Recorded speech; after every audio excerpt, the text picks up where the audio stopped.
Hello friends, welcome to Rishu kitchen. ಈಗ ನಾನು ಕಡಲೆಪುರಿ ಮಿಕ್ಸರ್ ಹೇಗೆ ಮಾಡೋದು ಅಂತ ತೋರಿಸ್ತಾ ಇದ್ದೀನಿ. ಇದು ಸಾಯಂಕಾಲ ಟೀ ಜೊತೆ ಮಳೆಗಾಲದಲ್ಲಿ ಇಮ್ಮಿಡಿಯೇಟಾಗಿ ಮಾಡೋಕ್ಕೆ ಚೆನ್ನಾಗಿದೆ.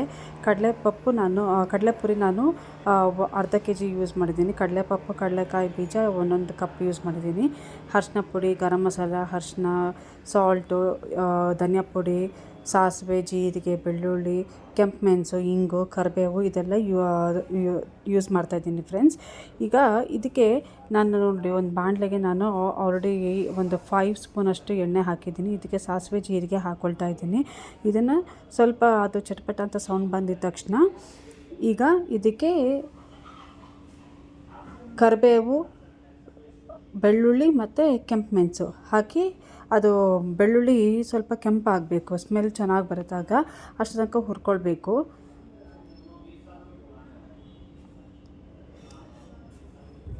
ಈಗ ಇದಕ್ಕೆ ನಾನು 1 ಕಪ್ಪಷ್ಟು ನಾನು ಕಡಲೆಕಾಯಿ ಬೀಜ ಹಾಕ್ಕೊಳ್ತಾ ಇದ್ದೀನಿ.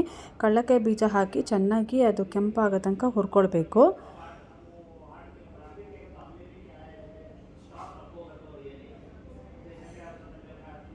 ಈಗ ಕೆಂಪಾದಮೇಲೆ ಕಡಲೆಪಪ್ಪನ್ನ ಹಾಕ್ಕೊಳ್ತಾ ಇದ್ದೀನಿ. ಅದನ್ನು ಹುರ್ಕೊಳ್ಳಿ ಚೆನ್ನಾಗಿ.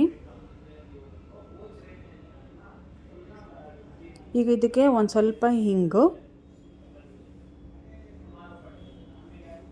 ಆಮೇಲೆ ಚಿಲ್ಲಿ ಪೌಡರ್, ಅರಿಶಿನ ಮತ್ತು ಧನಿಯಾ ಪುಡಿ, ಗರಂ ಮಸಾಲ ಹಿಡ್ಕೊಂಡಿದ್ದೀನಲ್ಲ ಅದನ್ನು ಹಾಕ್ಕೊಳ್ತಾ ಇದ್ದೀನಿ.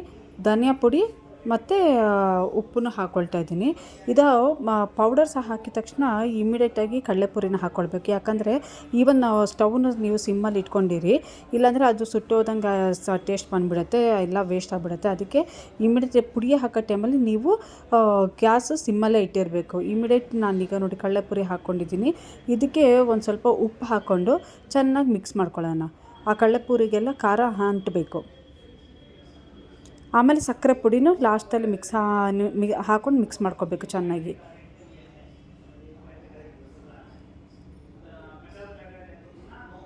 ಇದು ಮಿಕ್ಸ್ ಮಾಡ್ಕೊಳ್ಳೋ ತನಕ ಗ್ಯಾಸನ್ನು ನೀವು ಸಿಮ್ಮಲ್ಲೇ ಇಟ್ಟಿರಿ.